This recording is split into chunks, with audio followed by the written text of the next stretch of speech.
Hello everyone, আসসালামু আলাইকুম। কেমন আছেন সবাই? আজকে আমি আবারও বলবো এই ভিডিওতে আমার অ্যাক্সিডেন্ট কিভাবে হলো, আমার বাড়ি কোথায়, আমি কতটুকু লেখাপড়া করছি, এখন বর্তমানে আমি কি করতেছি, সব কিছু নিয়ে ভিডিওটা হবে। আসলে আমার বাড়ি হচ্ছে সিলেট বিভাগ, সুনামগঞ্জ জেলা। আর আমি ইন্টার পর্যন্ত লেখাপড়া করছি, ইন্টার পাস করছি।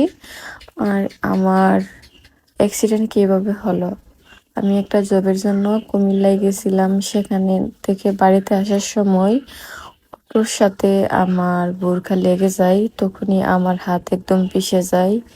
তারপর থেকেই হাত একদম কেটে ফেলে দেওয়া হয়, হাত লাগানোর মতো অবস্থায় ছিল না। তারপর অনেকদিন চিকিৎসা করার পর আলহামদুলিল্লাহ এখন কিছুটা সুস্থ আছি। আর এখন আলহামদুলিল্লাহ নিজের কাজকর্মগুলো নিজে করতে পারি। আর বিশেষ করে আমি যে কোনো কাজ করতে যাই না কেন, আল্লাহ আমাকে সবকিছু সহজ করে দেয়। এই যে দেখেন, রান্না বান্না, তারপর সব ধরনের কাজ আমি এক হাত দিয়েই সামলাতে পারি। আর ধন্যবাদ সবাইকে।